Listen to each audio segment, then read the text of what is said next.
All right. Shalom, shalom. First and foremost, I'm going to start off by giving all praises, honor, and glory to Yahweh, Bahasham, Yahweh Shai, Bahasham, Hakudash. Double honors to the elders and the apostles of Great Millstone who rule well. And salutations to the hopeful elect brothers out there pushing this truth with all diligence and sincerity. All right. So Trump is sending out, the FBI rather. FBI sending 120 agents into D.C. streets as Trump targets carjacking and crime in Capitol, which is one of the reasons why, this double, he's trying to evict the homeless out of D.C. because, hey, man, well, there's no jobs for that matter. The housing situation in America is trash. All right. Everything's going down the drain, man. All right. Crime is at an all-time high. So really pretty much reaching that boiling point, man. All right. And this is right around the anniversary of Hiroshima and Nagasaki, man. You know what happened, back then. And they say, hey, sooner rather than later, that's what this place is going to end in. All right, flames. I just saw a rainbow earlier today. I would have put it in the clip. But, I'll mention it, man. And that promise of the rainbow, well, I'll get it. Then I'll come back to the subject matter.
Salakia.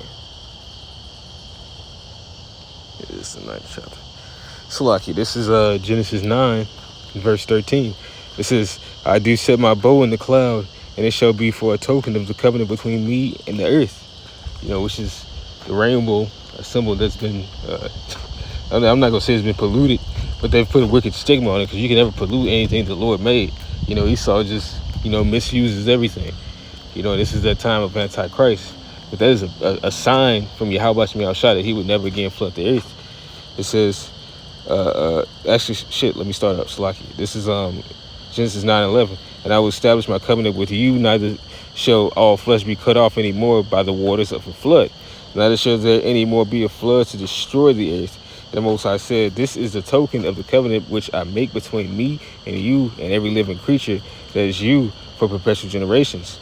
I do set my bow in the cloud, and it shall be for a token of a covenant between me and the earth. All right. So the judgment that's coming, man, is going to end in a fiery flame. The judgment that's coming, it's going to end in great violence, man. All right. So before the flames even come, before the chariots come, like Yahweh Shai said, what will lie if he be already kindled? You're going to see things going down, man. All right. The fire shall be off sent out again. All right. I was just really waiting on this next financial collapse, which you can see is happening. That's the reason why the crime rate is going up. As a matter of fact, when we get that book of Second Ezra, I believe it's the 15th chapter.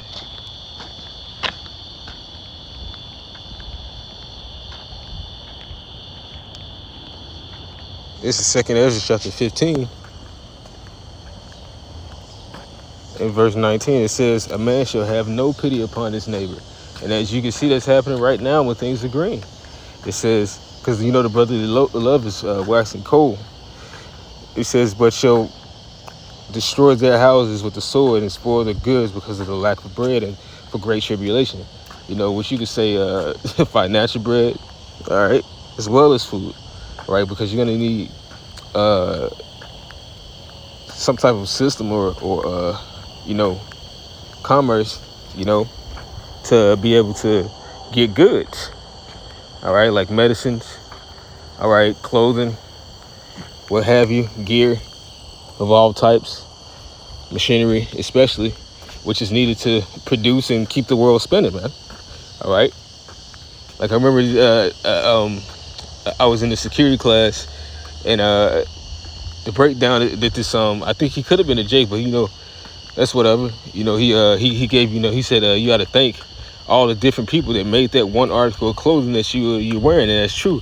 Just like if you go into any factory, it's like they got the you just think about a shirt. It's something as simple as a shirt. You got the people that made the sleeve, you know, the sleeve department. Then you got the stitching department where they threaded, or where they might have to wash. Different things that go on just to make this small piece of merchandise, man. You know, like a system. All right, which, you know, is all brought to you still by how the Lord has operated things. Everything flows in the system. But nonetheless, all right, when something gets cut off, just like even a body part, you know, it makes the system move a lot slower until eventually you cut so many things off, it dies.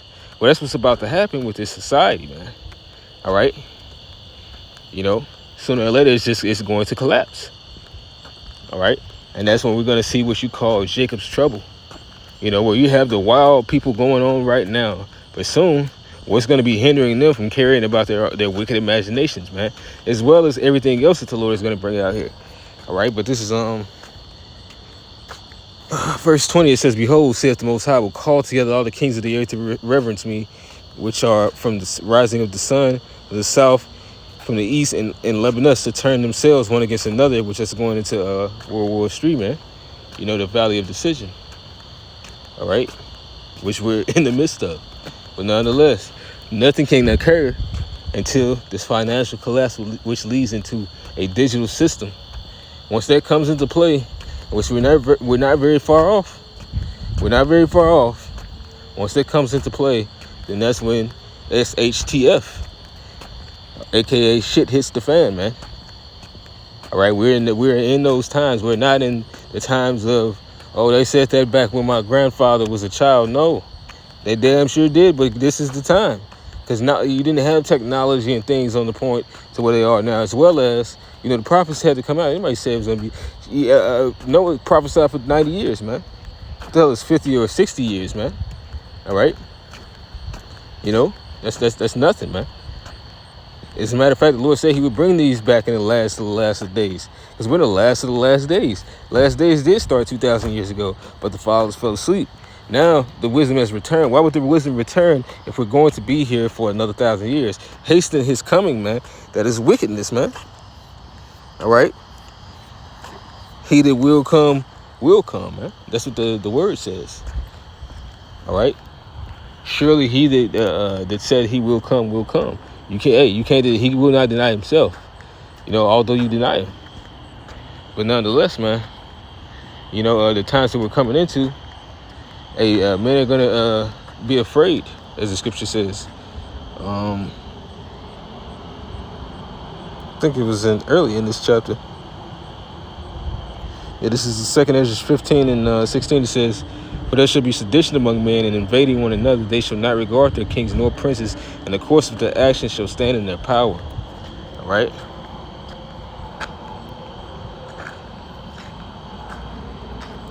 Because it's going to be just like the times of, ancient Egypt was a great city, and guess what? What happened to it? It went into a collapse. All right? The righteous had saved it from one collapse, you know, our father, even Joseph, you know, during times of a famine.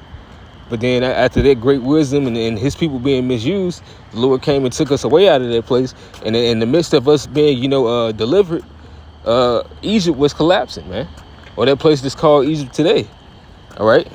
And that same thing is going to happen to America because of all of his wickedness in his ways, which are the complete resemblance, you know, or the upgraded version of all these ancient kingdoms that fell before thee. Like it says in the book of Isaiah, you know, the dead is made a place for thee. This is Wisdom of Solomon 17:1. It says, "For great are thy judgments and cannot be expressed. Therefore, unnurtured souls have erred." Which this is the time of these unnurtured souls, man. Those that walk ignorantly against Yahweh Shem Yahushua, willingly, ignorantly at that, because now we're coming to the times of the end where this word has gone throughout the four corners of the earth, therefore the end is coming. All right, it says, for when the unrighteous men thought to oppress the holy nation, they being shut up in their houses, the prisoners of darkness and fettered with the bonds of a long night, lay there exiled from the eternal providence. And while they supposed to lie hid in their secret sins, they were scattered under a dark veil of forgetfulness, being horribly astonished and troubled with the strange apparitions. Which is what the Lord's going to do. He's also going to have spirits out here, man. You know? Which those spirits are what? Those are the same spirits that's been going on throughout this place that have been concocting evil with these people, man. All right? Because when you do wicked, what does it do? It brings about unclean spirits, man. Unclean things. You know? Like I remember it was this video I had saw on the internet. And the dude was doing evil, so a demon started chasing him. It was bugged out. He didn't even see it, though. He was about to break into somebody's car, and then he ran. And next thing you know, his shadow fleed behind him, but it was delayed. All right? He had a delayed shadow that fled behind him, and it didn't run the same at all either. And it didn't look like it was doctored on, man. Which shows you that, you know, that dude who's already being wicked had negative spirits around him, you know, and one just so happened to get caught on camera, you know. Nonetheless, whether that's fake or not, this is just how things are, man. And now we're going to see the fruit of all of this, you know, that's been stirred up in the midst of this place. All right. It says, being horribly astonished and troubled with strange apparitions, for neither might the corner that held them keep them from fear, but noises as of waters falling down sounded about them, and sad visions appeared unto them with heavy countenances. Just like they'll show it in some of those little scary movies, like, you know, the spirit will sneak up on them at the right time, and they've been and fell down the stairs because they were so spooked. Like you're just hearing the sounds of water. Oh, what is that? You just spooked. You know, I live with a relative, and it's like, you know, they kind of creep when they walk, and you can kind of hear them. And it's a little spooky, man. Or it's like, hey, the slightest sound is spooking you because of what's going on, all the judgment, you know. But it says, falling down sounded about them, and sad visions appeared unto them with heavy countenances. So yeah, they were seeing scary dead beings, man. They were seeing some shit. All right. No power of the fire might give them light, neither could the bright flames of the stars endure to lighten that horrible night. And which they say Levites see spirits all the time. You know, they see dead loved ones, you know, all the time. All right. Not sure how true that is. I mean, any, you know, person can see them, especially Jake. But they usually say that happens to Levi. But no power of the fire might give them light, neither could the bright flames of the stars endure to lighten that horrible night. Which that's what's about to happen, man. All right. Because sooner or later, there's not going to be any power in America either, man. All right. It's going to be pitch black. And that brother Elder Malcolm here at Gym at Chicago always talks about that jungle darkness. You know, there's going to be some people caught up in those areas, man. Shit, we might be even caught up in some of those areas. Lord willing, how about you, shall be with us to where your hand can be right in front of you and you can't see it, man. All right. Thick darkness. Like, even if you got a light about you, you don't know. You can't see shit really in front of you. You can only see the glow of certain things around you for about a certain amount of feet, man. You know, Lord willing, hey, the Lord deliver us in all situations that we be in. But this is just the reality of the matter, man.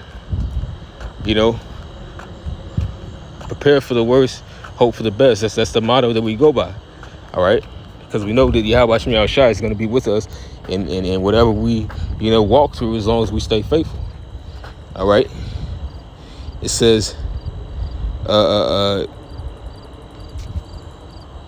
only there appeared unto them a fire kindled of itself, very dreadful, for being much terrified. They thought that the things which they saw to be worse than the sight that they saw it. Yeah, man.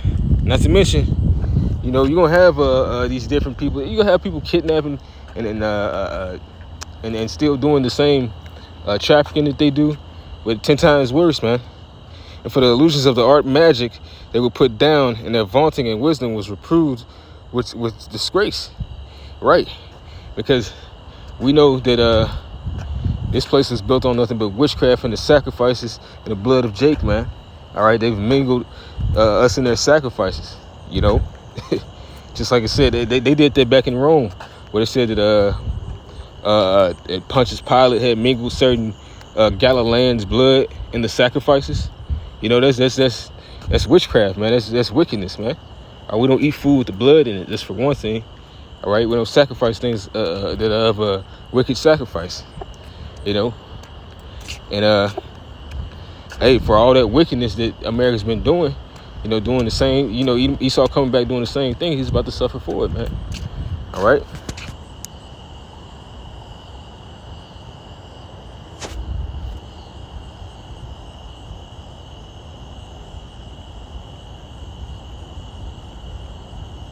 This is Jeremiah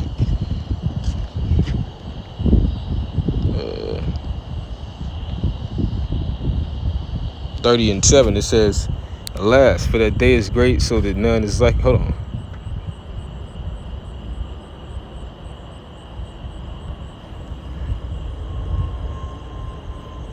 This is Jeremiah 30:4.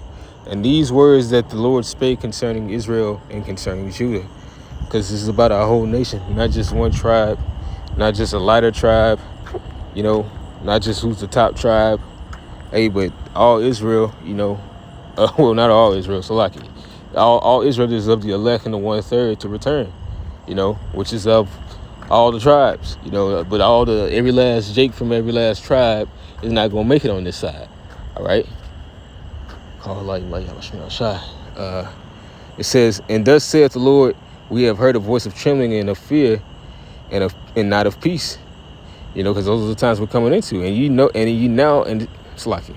Ask you now and see whether a man doth travail with child.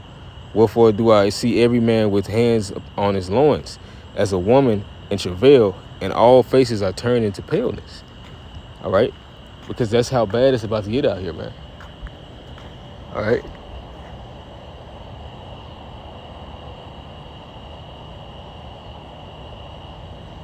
It's about to get to that point to where it says even the mighty man shall cry there bitterly. You know, alas, for that day is great, so that none is like it. It is even the time of Jacob's trouble, but he shall be saved out of it. So the elect is going to be saved, man. But the Lord is going to take us through the fire. All right. That's why in these times that we have right now, we're supposed to, you know, clean the engine as best we can, so to speak, man. You know, sweat and practice so we don't bleed in battle. All right.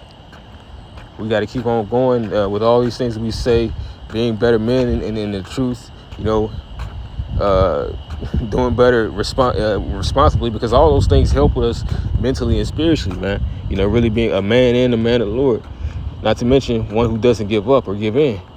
All right. All these things are meant to perfect us that we go through to be someone who's going to survive this. You know, when you think about a survivalist, well, think about a survivalist spiritually, man. All right, here it is. We know what the Lord is going to do. So what does that mean? We praise him even heavier. We fast even more. We read. We make sure we stay on point. All right, because the time is coming. All right. But, you know, that's pretty much all I had. All right.